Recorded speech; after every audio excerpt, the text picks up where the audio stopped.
It was one of those sweltering July afternoons in suburban Georgia, the kind where the air hangs heavy with the scent of magnolias and fresh-cut grass, and the cicadas buzz like they're auditioning for a summer symphony. I'd just moved into my new place, a modest ranch-style house on a quiet cul-de-sac in Willow Creek Estates, the sort of neighborhood where folks wave from their driveways and kids ride bikes until the streetlights flicker on. At 38, after a messy divorce and a job transfer that uprooted me from Atlanta's chaos, this felt like a fresh start. The house came with perks, a fenced-in backyard that sloped gently toward a sparkling private pool, installed by the previous owner. It wasn't Olympic-sized or anything flashy, just a cool, inviting rectangle of turquoise water, perfect for floating on an inflatable lounge chair with a cold, sweet tea in hand, watching the sun dip below the pines. That pool became my sanctuary from the get-go, a place to unwind after long days crunching numbers as a financial advisor. Little did I know, it would soon become ground zero for the most absurd neighborhood showdown I'd ever lived through. The trouble started innocently enough, or so I thought about 2 weeks after I unpacked my last box. I'd fired up the grill for a solo cookout, nothing fancy, just some ribs slathered in sauce and a side of coleslaw, when I heard the sharp click of heels on my driveway. Peeking over the fence, I spotted her, Karen, though back then I didn't know her name yet. She was in her mid-50s, with a bob haircut dyed the color of polished mahogany, and a visor perched on her head like she was about to umpire a tennis match. She clutched a leather-bound planner under one arm and wore a polo shirt embroidered with the Willow Creek HOA logo, the kind that screams official business. Her eyes, magnified behind oversized glasses, scanned my property like she was appraising it for auction. "Hello?" she called out, her voice carrying that southern drawl laced with authority. The type that makes you sit up straight without thinking. I wiped the sauce from my hands on a dish towel and strolled around to meet her, forcing a neighborly smile. "Afternoon. Can I help you?" She didn't smile back. Instead, she flipped open her planner with a flourish, revealing pages crammed with color-coded notes and what looked like a spreadsheet of sins. "I'm Karen Whitaker, president of the Willow Creek Homeowners Association. We're conducting our annual property compliance inspection, and your residence is on the schedule."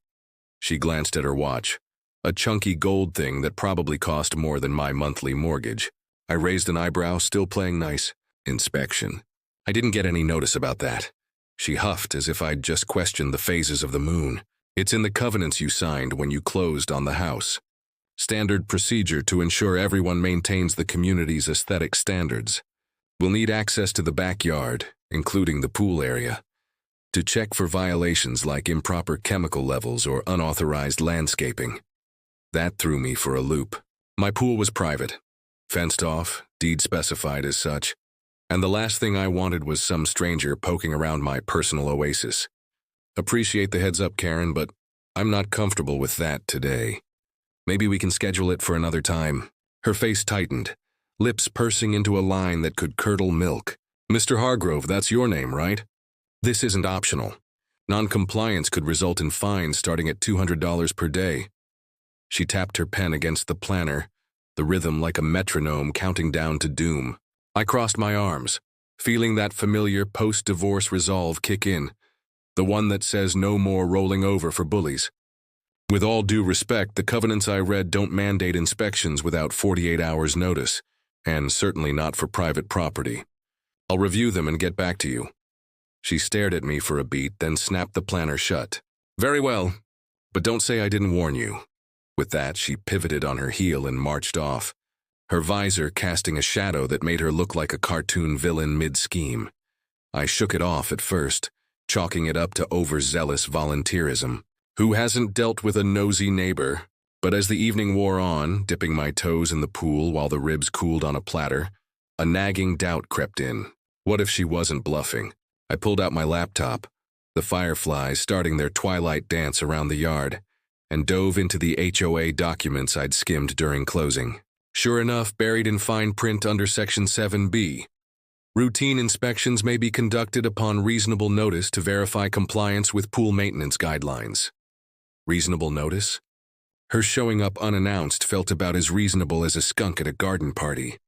There was no mention of forced entry or daily access, and definitely nothing about the board traipsing through backyards like they owned the deeds.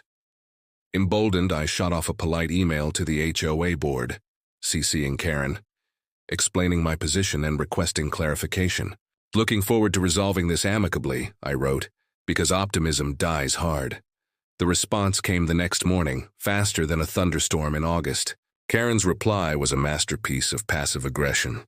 Dear Mr. Hargrove, your refusal to cooperate has been noted. Per Article 12, the board will proceed with enforcement measures. Expect correspondence from our attorney. Attached was a violation notice typed in bold Comic Sans for extra flair, citing obstruction of community welfare and threatening a lien on my property if I didn't schedule access by end of week. I laughed out loud over my coffee, but it was the bitter kind. The laugh you let out when life's absurdity hits you square in the chest. Community welfare? My pool wasn't a public fountain. It was my slice of peace, where I'd already started inviting my sister over for lazy Sundays, splashing around with her 2 boys while we swapped stories about exes and work woes. No way was I handing that over to a clipboard crusade. Word travels fast in Willow Creek, especially when it's juicy. By lunch, my doorbell rang again. This time it was Tom from 2 doors down, a retired mechanic with a mustache like a push broom and a cooler full of beer. Heard about your pool standoff with Queen Karen, he said, handing me a dripping can. We cracked them open on my front porch, the humidity wrapping around us like a damp blanket. Tom leaned in, voice low. She's been at it for years. Last summer, she fined the Millers $500 because their kid's trampoline disrupted the skyline. And don't get me started on her obsession with pool pH levels. She swears she's a certified lifeguard from the 70s. I nodded, sipping the cold fizz that cut through the heat. So what's her deal? Power trip. Tom chuckled, but it was weary. Worse. Her husband's in real estate, flips houses in the neighborhood, and she thinks keeping standards sky high boosts resale values. But between you and me, she's got her own skeletons, like that eyesore shed in her yard she calls a greenhouse. But it's just full of junk she won't let the board touch. That chat lit a fire under me. If Karen was playing favorites, maybe I wasn't the only one fed up. I spent the afternoon networking, knocking on doors, introducing myself as the new guy with the pool problem. Reactions varied. Mrs. Patel next door rolled her eyes and whispered about Karen's reign of terror over holiday decorations. The young couple across the street, fresh parents with a newborn, admitted they'd paid a bogus fine just to avoid the hassle. By sunset, I'd collected a half-dozen emails from folks willing to back me up, sharing their own violation horror stories. It felt good, like stitching together a quilt from scraps of shared frustration. That night, as I skimmed laps in the pool under the stars, the water cool against my skin, the only sound the gentle lap against the tiles, I pondered my next move. Confrontation? Legal advice? Or just fortify the fence and wait her out? Karen didn't make me wait long. Friday dawned with a bang, literally. I was mid-shower, steam fogging the mirror, when the pounding started. Wrapping a towel around my waist, I hurried to the door, water dripping on the hardwood. There she stood, flanked by 2 board members. A wiry guy named Harold in khakis too tight for his gut, and a mousy woman clutching a measuring tape like a security blanket. Karen's face was flushed, her planner now augmented with a 3-ring binder bursting at the seams. Mr. Hargrove, this is your final opportunity. We're here for the inspection, as per the board's unanimous vote. Harold shifted uncomfortably, avoiding my eyes while the woman, Linda, I think, mumbled something about bylaws. Stood my ground, towel and all, the cool air raising goosebumps. Folks, I appreciate the persistence, but no notice, no access. Call it in the morning after coffee and we'll talk. Karen's eyes narrowed to slits. This is insubordination. You're jeopardizing the entire community's safety. What if your pool's a biohazard? Overflowing chemicals, algae blooms, think of the children. I couldn't help it, a snort escaped. Biohazard? Karen, I test the pH twice a week, and it's clearer than a mountain stream. If you're that worried, here's my latest report. I grabbed the printout from my kitchen counter, still damp from the fridge, and handed it over. She snatched it, scanning with the intensity of a code breaker, then crumpled it in her fist. This doesn't change a thing. You're in violation and will escalate. Harold cleared his throat. Karen, maybe we should... But she cut him off with a glare that could wilt azaleas. No! This ends today. They retreated, but not before Karen whipped out her phone, dialing with theatrical flair. Yes, operator? I'd like to report a potential public safety issue at 142 Oak Ridge Lane. Immediate response, please. My stomach dropped. Cops over a pool peak? As their car peeled out, Harold looking like he'd rather be anywhere else, I slammed the door, heart hammering. What fresh hell was this? The patrol car arrived in under 10 minutes, lights flashing silently in the driveway, turning my quiet street into a scene from a low-budget cop show. Officer Ramirez, a no-nonsense Latina in her 40s with a ponytail pulled tight, stepped out first, followed by her partner, a lanky kid fresh from the academy. I met them on the porch, dressed now in shorts and a faded Braves tee, hands visible because why not lean into the cliché? Evening, officers? What's this about? Ramirez flipped open her notepad, her expression neutral but eyes sharp. We got a call about a safety hazard, something regarding a pool and unauthorized access, ma'am. She glanced toward the street, where Karen hovered by her mailbox, arms crossed, watching like a hawk on a wire. Ramirez sighed, the sound of 1,000 such calls. Mind if we take a look, sir? Just to verify everything's kosher. I hesitated, the weight of the moment pressing in, the distant hum of a lawnmower, the faint chlorine tang from my yard, Karen's silhouette a dark smudge against the sunset. Part of me wanted to wave them through, end the circus.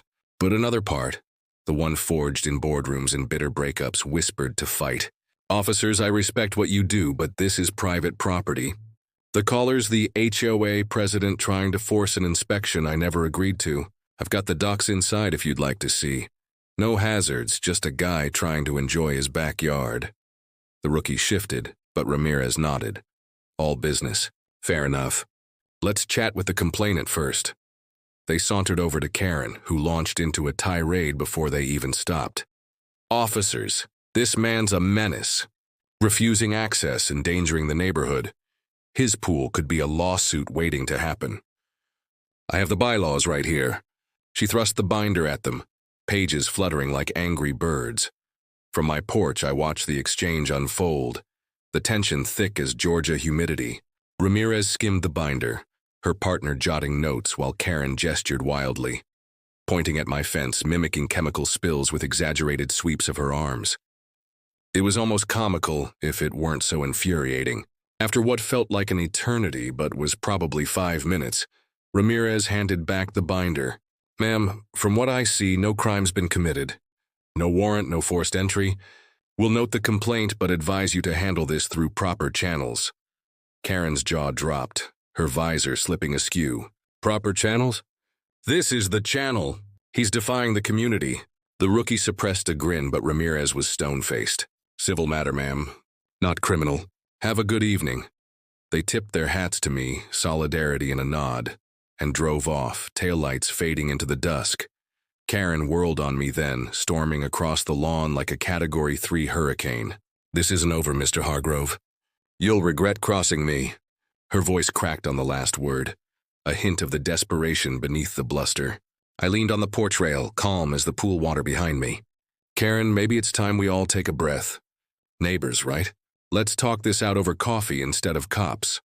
She froze, planner clutched to her chest like a shield, and for a split second I saw it, the flicker of doubt, the exhaustion of her self-imposed throne. But she recovered, chin jutting. Absolutely not. The board meets Tuesday. Be there or face the consequences. She spun and retreated to her house, slamming the door with a thud that echoed down the block. That night, sleep evaded me. I paced the living room, the pool lights casting ethereal blue glows through the sliders, turning the walls into an aquarium. Why had she gone nuclear? Was it really about the pool? Or something deeper? Like control slipping from her grasp in a neighborhood whispering rebellion. Tom's words echoed, skeletons. By dawn, bleary-eyed over a pot of black coffee, I hatched a plan. No more defense. Time to go on offense. I emailed the board again, this time attaching statements from my new allies. The Patels, the Millers, even Tom with his beer-fueled affidavit. "Let's discuss mutual compliance at the meeting," I wrote, including a review of all properties. Subtle, but pointed. Karen's shed greenhouse? Fair game. Tuesday rolled around like a storm cloud. The community center's meeting room stuffy with folding chairs and the faint aroma of stale donuts. About 20 residents trickled in, a mix of wary faces and curious ones, the air humming with anticipation. I arrived early, claiming a seat near the front, my folder of printouts a talisman in my lap. Karen swept in last, binder in tow, her polo starched to perfection.